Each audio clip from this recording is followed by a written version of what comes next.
Panorama group, जो सोचता है वो करता है। नमस्कार, खबरें विद न्यूज हाट में आपका स्वागत है। मैं हूं आपके साथ अनिकेत पाठक। नीतीश कुमार अचानक अपने मंत्रियों से क्यों मिलने लगे और मुख्य सचिव मतलब कि प्रधान सचिव से भी मिलने क्यों गए, इस पर बात करेंगे। साथ ही ये जानेंगे क्या लैंड फॉर जॉब मामले में लालू परिवार की मुश्किलें बढ़ने वाली हैं, और ये भी जानेंगे कि राहुल गांधी जब बिहार आए, पटना आए और दरभंगा भी जब गए तो क्या सब माहौल बना। इन सब पर विस्तार से बात करने के लिए मैं साथ न्यूज हाट के senior journalist Chandan Jha sir हैं। सर, बहुत बहुत स्वागत है। नमस्कार, धन्यवाद। सबसे पहला सवाल तो नीतीश कुमार से ही लेना होगा सर। अपने मंत्रियों से मिलने गए, विजेंद्र यादव से मिले, विजय चौधरी से मिले, फिर अपने प्रधान सचिव से भी मिले। जब भी वो अचानक कहीं मिलने उलने जाते हैं तो चर्चा गर्म हो जाता है। ये अचानक मिलने जुलने का प्रोग्राम का क्या उद्देश्य था? हाँ, देखिए, अगर नीतीश कुमार जाते हैं अगर किसी मंत्री के घर, तो एक ये बन गया है कि कुछ बड़ा होगा। और अभी चूँकि चुनाव भी है तो इसलिए भी लोगों को होता है कि कुछ तो होगा। कुछ चूँकि पिछले दिन बात हुई थी कि संगठन को मजबूत करना है, ताकि जो लक्ष्य है, और नीतीश कुमार ने ही लक्ष्य दिया था 225 का लक्ष्य, नहीं कि 225 सीट हमको इस बार जीतना है, एनडीए के सभी दलों को। तो देखिए कहाँ कहाँ गए, अक्सर जाते भी हैं कहाँ, तो विजय चौधरी, विजेंद्र प्रसाद यादव, इसका अशोक चौधरी, और उनके प्रधान सचिव हैं दीपक कुमार, इन लोगों के घर वो गए। तो एक थ्योरी तो ये है कि जाते हैं तो कुछ बड़ा होता है, लेकिन कई दफ़े पिछले कुछ महीनों में अगर आप देखिएगा कि गए हैं तो कुछ नहीं हुआ है, यह भी है। लेकिन चूंकि पहले ऐसे भी उदाहरण है कि कई बड़े फैसले हुए, जैसे उस समय में ललन सिंह के यहाँ जाते थे, इसके बाद आपको ललन सराफ के यहाँ, फिर अशोक चौधरी के यहाँ, विजय चौधरी के यहाँ, तो राष्ट्रीय अध्यक्ष बदले थे उस समय में, ललन सिंह, याद है। तो उसी तरीके से फिर हो रहा है लोगों के मन में कि कुछ बड़ा होगा, कुछ बड़े चीज़ों की ये संकेत तो नहीं है। तो सबसे अहम बात ये कि गए, बहुत देर कहीं रुके नहीं, वो कहीं नहीं रुके हैं। जैसे अशोक चौधरी के यहाँ गए तो चंद मिनट की बातचीत अशोक चौधरी से की और चले गए। हाँ, ये है कि सबको ताज्जुब हुआ जिस भी मंत्री के घर गए। चर्चा है कि कैबिनेट की बैठक होने वाली है, इससे रिलेटेड भी कुछ फैसले लिए जा सकते हैं जिसके लिए बातचीत करना होगा। हाँ, ये हो सकता है, कैबिनेट की बैठक होने वाली है, यह भी हो सकता है। एक चीज़ है जैसे कि कहा जा रहा है, मतलब चर्चा है कि जैसे माई बहन योजना, आप चूँकि कैबिनेट मीटिंग की बात कर रहे हैं, माई बहन योजना में नहीं, राजद की तरफ से खूब प्रचारित और प्रसारित भी किया जा रहा है इसके द्वारा कि अगर तेजस्वी की सरकार बनी, महागठबंधन की सरकार बनी, तो महिलाओं को 2500 रुपये महीने दिए जाएंगे। तो कहा जा रहा है कि इधर से भी कुछ तैयारी है, बड़ी तैयारी है। हालांकि कोई आधिकारिक कहीं से कुछ इस तरह की बात नहीं है अभी कि हाँ ऐसा होगा ही, या एनडीए की तरफ से नीतीश कुमार कोई बड़ी घोषणा करेंगे। लेकिन चूँकि कैबिनेट अनिकेत जिक्र कर रहे हैं, तो हो सकता है कि इस तरह के फैसले, हम इस तरह शब्द का इस्तेमाल कर रहे हैं। महाराष्ट्र में हमने इस तरह का देखा, इसलिए ये आपका अंदेशा सही भी हो सकता है। हाँ, चूँकि चुनाव है, आखिर में चुनाव है, अक्टूबर नवंबर में चुनाव है, तो कहीं इस तरह के फैसले हो जाए। लेकिन चौंके हुए हैं, सत्ता के गलियारों में इस बात की चर्चा है कि फिर सीएम क्यों घर घर घूमने लगे, माने मंत्रियों के घर घर क्यों जाने लगे, दीपक कुमार के घर क्यों गए। तो ये है, बस कुछ देर के लिए बड़ी हलचल रही, कुछ निष्कर्ष नहीं निकला कि ऐसे भी नीतीश कुमार के मन में क्या चलता है कहना मुश्किल होता है। एक चीज़ है कि इन दिनों फिर आपको 2-4-5 दिन में आप देखिएगा कि नीतीश कुमार बहुत एक्टिव हो गए हैं, योजना की समीक्षा करने लगे हैं, महिला संवाद यात्रा में गए, आज 3 मंत्री के घर चले गए। तो इस सबसे लगता है कि नीतीश कुमार एक्टिव हैं और कुछ होगा। देखिए, हम लोग को भी इंतजार है क्या होता है, होगा तो इधर तो नीतीश कुमार अपने मंत्रियों के घर घूम रहे थे, प्रधान सचिव के घर, लेकिन उधर जदयू की एक बड़ी बैठक चल रही थी, राजनीतिक सलाहकार समिति की बैठक। इस बैठक में क्या हुआ, अंदर क्या कुछ तय हुआ और इस समिति का क्या महत्व है? देखिए, जो राजनीतिक सलाहकार समिति है जदयू की, पहले उसके महत्व को समझ लीजिए। और यह जो समिति बनी, कमेटी बनी है, उसमें 6 महीने का वक्त लगा था। मतलब 314 सदस्य हैं इसके, तो एक एक सदस्य के बारे में खुद मॉनिटरिंग की नीतीश कुमार ने, मतलब जानकारी कि हाँ कौन व्यक्ति है, उसका क्या बैकग्राउंड है, जदयू से उसका क्या वास्ता रहा है, तो इन सब चीज़ों को लेकर तब यह कमेटी बनी है। और जो अनिकेत सवाल कर रहे हैं वो बहुत महत्वपूर्ण है, क्योंकि यही सवाल जो राजनीतिक सलाहकार समिति में शामिल हैं और जो मीटिंग हुई कल, उसमें यही सवाल बहुत सारे समिति के सदस्यों ने उठाई कि आखिर उनका वजूद क्या है, उनके हाथ में कितनी ताकत है। तो इसके बारे में स्पष्ट मीटिंग में कहा गया कि जिनके आप अगली पंक्तियों में जिन नामों को आप गूंजता हुआ सुनते हैं, बहुत सारे नाम हैं, अब लेना उचित नहीं होगा यहाँ पे, उनसे ज़्यादा पावर आपके हाथ में है। इस तरह से एहसास कराया गया मीटिंग में तमाम सदस्यों को। अब कहेंगे कि यह कमेटी में क्या, मीटिंग के अंदर क्या हुआ, क्या फैसले हुए, क्या कमेटी करेगी, तो वह आपको बताते हैं। देखिए, कुछ दिनों पहले एक खबर आई थी, ध्यान दिलाते हैं, जिसमें था कि जो बूथ कमेटी जदयू की बनी है उसमें बहुत गड़बड़ घोटाला हुआ है, मतलब कागजों पे ही कमेटी बना दी गई थी। तो उस पर भी वहाँ पर चर्चा हुई कि इस तरह से फिर नहीं हो, जेन्युइन चीज़ें हो कि वाकई में कमेटी जो बूथ पर बनी है उसमें सही सदस्य हैं, उनके फ़ोन नंबर सही हैं, वो स्थानीय हैं, कोई फर्जी नाम नहीं हो। तो इन सब चीज़ों पर नज़र जो है यह सलाहकार समिति रखेगी, इसके सदस्य रखेंगे। एक ये हो गया। दूसरी जिम्मेदारी जो है इस सलाहकार समिति की, सबसे बड़ी जिम्मेदारी जो कल की मीटिंग में मिली इन्हें, कि आपको फीडबैक देना है, पार्टी को सीधे फीडबैक देना है, आपको सर्वे करना है कि अमुक सीट पर यह व्यक्ति योग्य हैं, या अगर विधायक हैं तो इनके काम अच्छे नहीं हैं, जनता में कितना उनका रुझान है। मतलब आप समझ जाइए कि इस समिति के हाथ में, इसके सदस्य के हाथ में अब कितनी पावर आ गई है। चूँकि चुनाव नज़दीक है तो इस स्थिति में ये लोग रिकमेंड करेंगे कि हाँ ये बेहतर है, मतलब टिकट में भी इनकी बड़ी भूमिका होगी। चूँकि रिकमेंडेशन आएगा तब ऊपर पार्टी में भी उसी पे होता है ना, कि 2-3 नाम आते हैं, 4 नाम आते हैं, उसी में से फिर उस पर ये मंथन होता है, फिर चयन होता है। 1-2 सीट में कुछ अपवाद भी होता है। और नीतीश कुमार इस मामले में बहुत स्ट्रिक्ट माने जाते हैं, उनका अपना एक चयन का तरीका है, उसी से वो चयन करते हैं। मतलब कार्यकर्ताओं की बात को समझते हैं। तो जो ज़मीन पे, पंचायत स्तर पर जो कार्यकर्ता हैं, बूथ लेवल पर जो कार्यकर्ता हैं, उनकी बात जो है यह समिति जो है पार्टी के जो हाँ वरिष्ठ सदस्य हैं, जो अथॉरिटी है, वहाँ तक यह बात पहुँचाएगी।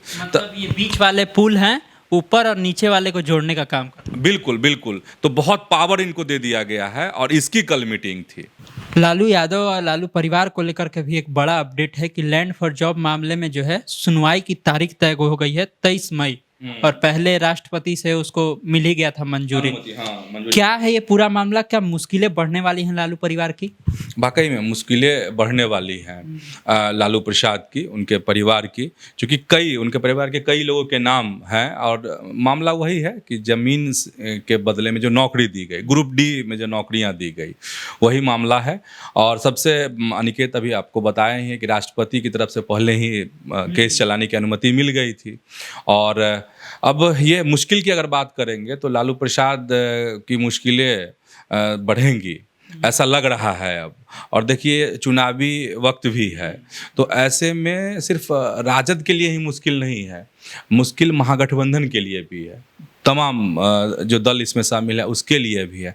क्योंकि लालू प्रसाद की अगर मुश्किलें बढ़ती हैं, उनके परिवार की मुश्किलें बढ़ती हैं, तो फिर महागठबंधन को भी दिक्कत आएगी। और देखिए जैसे जो ये है विपक्ष, मतलब लालू प्रसाद, मतलब आरजेडी के अगर अगेंस्ट अगर कहेंगे तो एनडीए है, तो एनडीए के नेता इसको एक क्या कहते हैं, घोटाला कैसे है उसका उदाहरण बताएंगे। देखिए लालू जी कैसे घोटाला करते थे।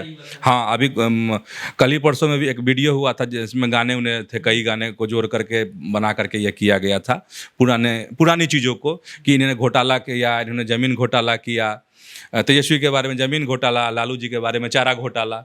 तो एनडीए को थोड़ी आसानी में हो जाएगी हमला बोलने में, लालू परिवार पर, आरजेडी पर, महागठबंधन पर। और जबकि आप अगर देखते हैं इधर के नज़रिए से, महागठबंधन के नेता क्या कहते हैं, आरजेडी के नेता यह कह रहे हैं कि ये कुछ नहीं है, साजिश है और ईडी और सीबीआई का दुरुपयोग कर करके जो है केंद्र की सरकार दबाव बनाती रहती है लालू परिवार पर। तो दोनों अपने अपने ढंग से ये करेंगे, लेकिन मुश्किलें आएंगी। यह हाँ, अगर चुनाव के वक्त ऐसा कुछ होता है, कोई चूंकि सुनवाई हो रही है, कुछ इस तरह के फैसले आ जाते हैं तो मुश्किल होगा आरजेडी के लिए। सवाल राहुल गांधी से भी जुड़ा हुआ है। कल बहुत चर्चा में रहे राहुल गांधी। बिहार आए, दरभंगा में जहां कार्यक्रम था, कार्यक्रम के लिए गए, पुलिस ने रोका, उसके बाद भी चढ़ गए मंच पर, लोगों को संबोधित किया। अब बात यह है कि क्या ये सब जो दरभंगा में पूरा ड्रामा हुआ, जो कुछ भी हुआ, उसका क्या फायदा कांग्रेस को मिल गया? क्योंकि बहुत ज्यादा चर्चा हुआ इस विषय का, किस तरह से उनको रोका गया, किस तरह से वो मंच पर गए। आप फायदा देखते हैं कांग्रेस का या किस तरह से देखते हैं? नहीं, कांग्रेस मतलब कांग्रेस या राहुल गांधी कह लें, उन्होंने कहा भी जाते जाते, मतलब जो निचोड़ बात, शब्द दूसरा हो सकता है कि हमारा मकसद पूरा हो गया, हम जिसके लिए बिहार आए थे वह काम पूरा हो गया। तो काम पूरा हो गया मतलब मकसद पूरा हो गया। वह जो दिखाना चाह रहे थे किसको, अपने वर्कर को भी और महागठबंधन को भी, जो संदेश देना चाह रहे थे कि कांग्रेस उतनी कमजोर नहीं है जितनी लोग समझते हैं या महागठबंधन के सहयोगी दल समझते हैं। मतलब सीधा सीधा निशाना आरजेडी पर, क्योंकि 70 सीटें मांगी हैं कांग्रेस ने और कई बार इधर से जवाब आया है कि नहीं, इतनी सीटें नहीं मिलेंगी। तो इसके लिए भी आप यह कह सकते हैं कि कांग्रेस का जो यह प्रयास है, राहुल गांधी का जो धारदार प्रयास था, लेकिन एक जमीनी बात आपको हम बताते हैं, एक आंकड़े की बात है कि कांग्रेस क्यों, मतलब राहुल गांधी इतने आक्रामक क्यों हैं। इसके पीछे वोट शेयर है। जैसे 1990 में 24.78% वोट मिले कांग्रेस को बिहार में। 1995 के चुनाव में आपको 16.30% जो है वोट शेयर रहा कांग्रेस का। 2000 के विधानसभा चुनाव में 11.06% वोट मिले किसको, कांग्रेस पार्टी को। 2005 के चुनाव में देखिए घटता जा रहा है, 24 से 1990 से ही हम लिए हैं इस आंकड़े को, तो 90 का आपको बता ही दिए, 90 में 24, 95 में 16, 2000 में 11, अच्छा 2005 में देखिए फिर कैसे वोट शेयर गिर रहा है बिहार में कांग्रेस पार्टी का। 6.09% 2005 में ये वोट शेयर बचा कांग्रेस का। 2010 के चुनाव में थोड़ा सा कांग्रेस का ग्राफ उठता है, 8.37% वोट शेयर रहा और 2015 में फिर आ गया 6.7% पर इनका आंकड़ा। 2020 के चुनाव में फिर थोड़ा बढ़ता है, 9.48% जो वोटिंग हुई या जो कांग्रेस को जो वोट पड़े, ये आंकड़ा रहा। तो कहने का मतलब ये है कि कांग्रेस के पास विकल्प नहीं है। छीना कौन, अगर इस ये आंकड़ा को अगर हम ध्यान दें तो अगर कहा जाए तो छीना कौन कांग्रेस का वोट? लालू यादव ना छीने उस समय आरजेडी के समय से, उसी समय से ना घटना शुरू। नहीं, इसमें देखिए एक बहुत ध्यान देने वाली बात है, वोट जो है मैक्सिमम नीतीश कुमार ने इनका छीन लिया, दलित वोट, और कुछ जो है लालू प्रसाद के पास रह गए। लेकिन मैक्सिमम मतलब जैसे ही नीतीश कुमार अलग हुए और समता पार्टी बनी, फिर आगे जब उनका कारवां जब आगे बढ़ता गया तो वैसे दलित उनके साथ जो है चिपकते चले गए। कुछ हैं, कुछ लालू प्रसाद के साथ भी हैं, लेकिन नीतीश के पास ये सारे वोट चले गए और ये सारे वोट जो है कभी कांग्रेस के हुआ करते थे। और आंकड़ा भी बता रहे हैं, देखिए कैसे 1990 से ये ग्राफ इनका घटता चला गया। तो आक्रामक होने के अलावा इनके पास उपाय क्या है? कोई उपाय नहीं है। जब तक आक्रामक नहीं होंगे तब तक उनके कार्यकर्ताओं में भी जोश नहीं आएगा। अपने जो गठबंधन है उसको कैसे मजबूत मैसेज देंगे कि, और मजबूत मैसेज नहीं देंगे तो सीटें उनको उतनी नहीं मिलेगी, और सीटें नहीं मिलेंगी तो इनके पास जो है फिर विधायक कहाँ से होंगे। ये सब कारण है जिस कारण राहुल गांधी जो है आपको इतने आक्रामक, या कांग्रेस पार्टी बिहार में आक्रामक हो रही है। और आक्रामक का देख लीजिए, मतलब इधर पूरी सोची समझी रणनीति है। इससे मतलब एक ही तीर से कई चीज़ को साध रहे हैं। वो आपको चाह रहे हैं कि हम इधर से एनडीए से वोट भी छीन लें, नीतीश कुमार से जो चले गए हैं दलित वोटर्स उसको भी छीन ले, और हम इधर मैसेज भी दे दें। तेजस्वी यादव को, लालू प्रसाद को। अब अनिकेत बहुत मतलब आगे की जो लड़ाई है वो बहुत मज़ेदार होने वाली है। मज़ेदार इसलिए कि अब देखने वाली बात होगी कि कितना फायदा इस चीज़ से कांग्रेस को होता है। जो आक्रामकता है, देखिए दलित को जोड़ने के लिए उन्होंने कांग्रेस ने बड़ी कोशिश यहाँ की है। जैसे प्रदेश अध्यक्ष अखिलेश प्रसाद सिंह जो थे उनको हटा दिया गया। पिछला बार आए तो कहे भी कि बहुत ज्यादा सवर्ण हो गया था, सवर्ण हो गया था बहुत ज्यादा, तो अब थोड़ा पिछड़ी जातियों को बढ़ाना है। हाँ, बैलेंस, हाँ। और अखिलेश प्रसाद सिंह हटा दिए गए, राजेश राम को जिम्मेदारी दी गई, एकदम दलित सीधा। सुरेश पासी को यहाँ पे सह प्रभारी बनाया गया, तो वह भी एक बड़ा मैसेज। तो और आज ही का मतलब कल का जो कार्यक्रम था, जो दरभंगा में कार्यक्रम था या पटना में जो फूले फिल्म उन्होंने देखी, उससे स्पष्ट है कि वह सीधा सीधा एकदम दलित जो वोटर्स है, जो उनके पुराने वोटर्स रहे हैं कांग्रेस के, उसको वह अपनी तरफ करना चाहते हैं। और इसमें बहुत ज़बरदस्त, अभी तो कांग्रेस आक्रामक हुई है तो कांग्रेस को जवाब भी मिलेगा। जवाब जो है जदयू की तरफ से भी मिलेगा और जवाब अंदर खाने आपको आरजेडी की तरफ से भी मिलेगा। ये लड़ाई जो है, चूंकि मतलब कांग्रेस भी तो दो तरफा लड़ाई छेड़ी है। इधर लड़ाई लड़ना है, इधर ताकत साबित करना। हाँ, तो दोनों तरफ से दिखेगा बहुत। मतलब इस बार का जो चुनाव होगा ना, अच्छा इस बार अगर कांग्रेस, यह भी समझ लीजिए, अगर इस बार कांग्रेस अगर फाइट की, जिस तरीके से आक्रामकता है कांग्रेस में, और कुछ बड़ा कर गई, तब तो ठीक है। और नहीं तो समझ जाइए कि कांग्रेस का मुश्किल है फिर पुराना दिन लौटना। ये बहुत बड़ा मौका है। और जो आक्रामकता है कांग्रेस में या कहिए उनके शीर्ष नेताओं में, वो आक्रामकता अगर बनी रही तो कुछ बात बन सकती है। लेकिन नीतीश कुमार के साथ जो वोटर चिपकते हैं वो हटते नहीं हैं। ये मज़ेदार है। अगर ऐसा कुछ होता है तो समझिए कि 20 साल का वोट पैटर्न हम लोग मान लेंगे कि वोट पैटर्न राहुल गांधी ने बदल दिया। बिहार में कांग्रेस ने उस वोट पैटर्न को बदल दिया, तो हम लोग की भी यही नजर रहेगी। जो बदलने की कोशिश कर रहे थे, दलितों की बात कर रहे हैं, लगातार पिछड़ी जातियों की बात कर रहे हैं, जातिगत जनगणना की तो घोषणा कर दी यहाँ पर प्रधानमंत्री नरेंद्र मोदी ने। उसके बाद कल भी इस बात का वो जिक्र कर रहे थे राहुल गांधी कि हम लोग से डर करके मोदी सरकार ने ये फैसला किया है। आपको क्या लगता है कि जातिगत जनगणना का जो ये फैसला है किसके पक्ष में जाएगा? ये जो परसेप्शन बनाने का प्रयास कर रहे हैं कि हम लोगों की वजह से डरा करके हो गया, या फिर इसका क्रेडिट लेने का प्रयास कर रहे हैं, इसका फायदा किसको मिलेगा? जो बात वो कल कह रहे हैं। देखिए, जो फायदे की बात आप कहेंगे तो फायदा के लिए थोड़ा इंतजार करना पड़ेगा। जब चूंकि बिहार चुनाव अब नज़दीक है, जब वोटिंग होगी और उस समय जो आंकड़े आएंगे वो सही चीज़ें बता पाएगा कि आखिर फायदा किसको मिला। कल का मुद्दा तो छीना है विपक्ष का। हाँ, देखिए विपक्ष का मुद्दा तो छीन लिया एनडीए ने छीन लिया। और अब है कि उस चीज को आप, हाँ नहीं, राहुल गांधी या कांग्रेस जो है या महागठबंधन कहिए, वह समझ चुका है कि ये जो गेंद था उसको अपने पाले में कर चुके हैं एनडीए वाले। अब इसको ऐसे किया जाए, कैसे अपने तरफ खींचा जाए। तो जो अब आरक्षण की बात वह छेड़ रहे हैं कि जो 50% की दीवार है उसको, हाँ, उसको तोड़ देना चाहिए, या प्राइवेट सेक्टर में आरक्षण की बात कर रहे हैं। ये सब जो मुद्दा उठा रहे हैं उसी चीज को कहे कि ऊपर करने के लिए। तब अब देखना है कि पब्लिक कांग्रेस की बात समझती है कि नहीं, राहुल गांधी की बात लोगों के दिल और जहन में बैठी कि नहीं बैठी। और इसका सही जवाब जो है वक्त देगा। जब चुनाव होंगे, वोट पड़ेंगे, नतीजे आएंगे, तब समझ में आएगा। सबसे बड़ी बात है कि इस फैसले के बाद पहला चुनाव बिहार में ही होना है। हाँ, ये भी है कि ये जातीय जनगणना की घोषणा जो हुई, वो समझिए कि उसका परीक्षण बिहार में ही होगा। नहीं, ये हाँ लिटमस टेस्ट।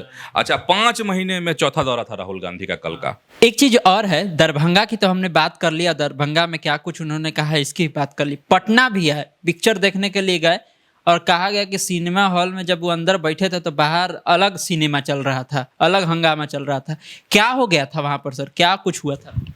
देखिए, बाहर जब वो फिल्म देख रहे थे फूले, तो बाहर में चूंकि सीट जो है, सब लोग समझते ही हैं कि सिनेमा हॉल में सीटें जो है निर्धारित होती हैं, वो संख्या बढ़ नहीं सकती है। और इसमें दलित समाज के जो लोग थे, उन लोगों के साथ राहुल गांधी फिल्म देख रहे थे और संख्या 400 थी सीटों की। तो वैसी परिस्थिति में बहुत जो है बाहर छूट गए। हाँ, लोग जो संख्या थी वो चले गए और शेष लोग बाहर रह गए। तो इसी को लेकर कहे कार्यकर्ता समर्थक उन लोगों में ये था कि हम भी राहुल गांधी के साथ फिल्म देखते, तो मौका नहीं मिला तो लोग निराश हो गए थे। तो निराश जब लोग होता है तो क्या होता है, आक्रोश आता है। तो लोग इसी से थोड़ा सा हंगामा वाली तस्वीर भी देखने को कल मिली। जो कुछ दरभंगा में जिस तरह से उनको रोका गया, उसको लेकर के तेजस्वी यादव हो गए, मुकेश सहनी हो गए, सबने मोदी सरकार से लेकर के नीतीश सरकार पर तंज कस दिया और इशारों में कह दिया कि इन्हीं लोगों के कारण रुकवाया गया है जानबूझ करके। लेकिन संजय झा ने एक बड़ी बात कही, वो बोले कि छात्रावास में जा करके राजनीतिक बात करने का क्या मतलब है, इसका कोई तर्क उर्क है? ये तर्क कैसा लग रहा है उनका? एकदम संजय झा का सवाल सही है और कांग्रेस को जवाब देना चाहिए। क्योंकि आप जिला प्रशासन की अगर बात देखते हैं दरभंगा, हाँ, कि एफआईआर भी हो गई है राहुल गांधी पे। हालांकि राहुल गांधी ने कहा है कि उनको इस बात की चिंता नहीं है, बोले कि 30-31 को केस है। चलिए ठीक है, तो चिंता नहीं है राहुल गांधी को। लेकिन जो संजय झा वाली बात है वो बिल्कुल सही है कि आपको किसी हॉस्टल में जा कर के कोई पॉलिटिकल प्रोग्राम होता है क्या, इसलिए कि वहाँ पर टाउन हॉल में उनको कार्यक्रम की अनुमति मिल गई थी, वहाँ कार्यक्रम कर सकते थे। लेकिन एक बात है, चूँकि अनिकेत अब छेड़ रहे हैं, इस बात को जवाब देना पड़ेगा। प्रभाव इन सब चीज़ों पे तो हम लोग बात कर लिए। कुल मिला करके जो राहुल गांधी का रहा उसको पॉलिटिकल ड्रामा कह सकते हैं। वह चाहते थे यही नहीं, जब हाँ, अगर टाउन हॉल में अनुमति नहीं मिलती कार्यक्रम की, तब होता कि राहुल गांधी ने दे तोड़ दिया, घुस गए, पीछे से चले गए, ये हो गया। चूँकि आपको अनुमति मिल गई है तो आप वहाँ क्यों नहीं गए, ये सवाल है। ये सवाल सही कह रहे हैं संजय झा आपसे। आप वहाँ आपको पॉलिटिकल करना था, उस तरह की तस्वीरें क्रिएट करनी थी। हाँ, रोका जा रहा है और हम पीछे दरवाजे से, मतलब आप अब खुद को संघर्षशील दिखाने की कोशिश कर रहे थे राहुल गांधी। और ये सवाल सही है, कांग्रेस को इसको जवाब भी देना चाहिए कि आखिर वहां क्यों नहीं गए। कार्यक्रम करते और करते, देखिए, और इसमें क्या हुआ, कार्यक्रम था संवाद का, लेकिन वहां सिर्फ संबोधन हुआ राहुल गांधी का, संवाद तो नहीं हुआ, छात्रों की बात तो वो नहीं सुने। अब देखिए, एक आध छात्र से बात करने से तो बात नहीं बनती, सारे छात्र से आपको मिलना था। आपका कार्यक्रम बहुत शानदार था कांग्रेस का, तो सब छात्रों की बात भी सुननी चाहिए थी। न्यूज हाट के एक इंटरव्यू का बहुत जिक्र है, आनंद मिश्रा का इंटरव्यू हुआ है न्यूज हाट में, और उसमें उन्होंने जो सारी बातें कही है, सब सवाल उनसे पूछा गया कि आप बीजेपी की तरफ दिल जा रहा है या नहीं जा रहा है। यहाँ तक कह दिए वो कि नौकरियां छोड़े थे बीजेपी के साथ जाने के लिए और उसके टिकट पर लड़ने के लिए। क्या कहेंगे, पूरा लब्बो लुआब क्या लग रहा है उनका सर?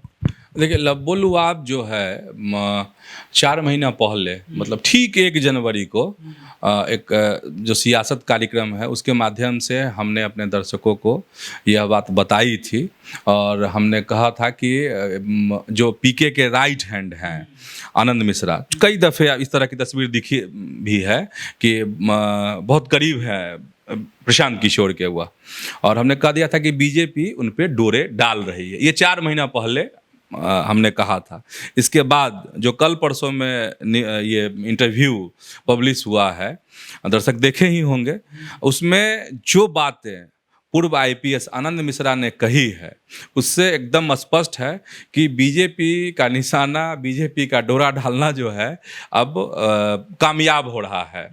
और थोड़ा सा कसर है, अब वो कसर लगता है कि चुनाव आने से पहले सब चीज़ें क्लियर हो जाएंगी, क्योंकि खुद आईपीएस जो हैं, पूर्व आईपीएस आनंद मिश्रा कह रहे हैं कि हम तो इसी के लिए नौकरी भी छोड़े थे। तो आप समझ सकते हैं, तो एक तरफ विचारधारा की बात कर रहे हैं कि मेरा विचारधारा उन लोगों की विचारधारा से मैच करता है। हाँ, विचारधारा से विचारधारा मैच करता है। अच्छा, एक इंटरव्यू और जोड़ देते हैं इसमें। सच्चिदानंद राय आए थे, एमएलसी हैं, उनसे भी हमने सवाल किया था कि प्रशांत किशोर के आप शुरुआत में थे जब पदयात्रा निकली थी, तो उन्होंने एक बड़ा सवाल प्रशांत किशोर पे उठाया था और कहा था कि प्रशांत किशोर ठीक है, स्ट्रेटजी बनाते हैं, ये करते हैं, लेकिन जो उनकी समझ बिहार को लेकर है वो, और चाहे देश को लेकर के है, वो अभी परिपक्व नहीं है।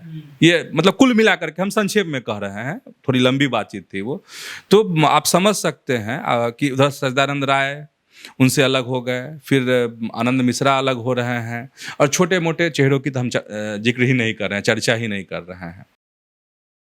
और एक बात और बताते हैं आपको, अभी चुनाव से पहले कई लोग जो हैं और भी किनारे हो सकते हैं, यह भी हमारे पास खबर है कि प्रशांत किशोर की जो पार्टी है जनसुराज, उससे कई लोग अभी अलग होंगे। इस तरह की अंदर खाने बहुत सुगबुगाहट है। वजह क्या है? वजह है कि किसी का दिल नहीं मिल रहा है, किसी का दिमाग नहीं मिल रहा है, किसी की मन्नतें पूरी नहीं होंगी, यह भी है। चूँकि चुनाव है तो सपना किसी का टूटने वाला होगा, तो एक वजह नहीं है, कई वजह है। सवाल मुन्ना शुक्ला और मंटू तिवारी को लेकर के भी है। कल एक बड़ा अपडेट आया है उन लोगों के केस में, और क्या कुछ हुआ है सर, ये बताइए। देखिए, उनको उम्र कैद की सज़ा मिली थी, किस में? तो हाँ, ब्रिज बिहारी जो हत्याकांड हुआ था, जिसमें IGAMS जो पटना में हॉस्पिटल है और वहाँ उनकी हत्या कर दी गई थी, तो उसी मामले में मंटू तिवारी और मुन्ना शुक्ला को उम्र कैद की सज़ा मिली थी। वो सज़ा काट भी रहे हैं, तो इसी को लेकर इन्होंने एक याचिका लगाई थी उम्र कैद को लेकर के। तो इस मतलब सुप्रीम कोर्ट की जो टिप्पणी है उसमें, मतलब संक्षेप में टिप्पणी यह है कि कोई ऐसा आधार नहीं है कि हम आपकी याचिका को माने या उस पर हम सुनवाई करें। मतलब जो याचिका इन्होंने की थी, डाली थी, उसको खारिज कर दिया सुप्रीम कोर्ट ने। तो बड़ा धक्का है खासकर मुन्ना शुक्ला के लिए, मतलब सज़ा बरकरार रह गई। और बड़ा धक्का इस दृष्टिकोण से भी कि अगर मुन्ना शुक्ला को राहत मिलती तो एक अलग तरह का मैसेज जाता समाज में। चुनावी समय है, और चूंकि चर्चा इस तरह की है क्षेत्र में कि लालगंज से उनकी पत्नी RJD से चुनाव लड़ सकती हैं, तो अगर मुन्ना शुक्ला बाहर निकल जाते, जेल से बाहर हो जाते, या कोई ये सज़ा बदल जाती, कम हो जाती, तो जो उनके प्रशंसक हैं उनके भी एक अलग तरह का उत्साह होता। तो वो उत्साह जो है उनके समर्थकों के लिए तो बड़ा झटका है, मुन्ना शुक्ला के लिए बड़ा झटका है। तो इसलिए भी ये खबर मायने वाली खबर है। आखिरी हम लोग एक बयान पर आ जाते हैं। वो बयान तो आ रहा है विदेश से, लेकिन देश में उसका बहुत चर्चा हो रहा है। ट्रंप ने कल बयान दिया कि जो भारत और पाकिस्तान के बीच में युद्ध विराम हुआ, उसमें सीधा सीधा हम ये बात नहीं कहेंगे कि हम मध्यस्थता किए थे। पहले इतना ट्वीट किए, पहले इतना बयान दिए, आज जाकर के ये बात कह रहे हैं। अर्थ क्या निकाला जाए? भारत पाकिस्तान के युद्ध विराम में अमेरिका की कोई भूमिका है भी कि नहीं है? नहीं, भूमिका हो सकती है, इससे इनकार भारत ने भी नहीं किया है। लेकिन भारत ने कहा कि आप ही ने सब कुछ किया, या आपके इस पर आप, जैसे कि था कि बिजनेस एक अभी आया था, हाँ, ट्रेड वाला, व्यापार वाला, कि हम ये किए तब दोनों देश ये थमा। तो यह बात नहीं थी। और जिस तरीके से दावा किया था अमेरिका के राष्ट्रपति डोनाल्ड ट्रंप ने कि मेरी मध्यस्थता की वजह से युद्ध रुका, तो उस बात का भारत ने पुरजोर विरोध किया था।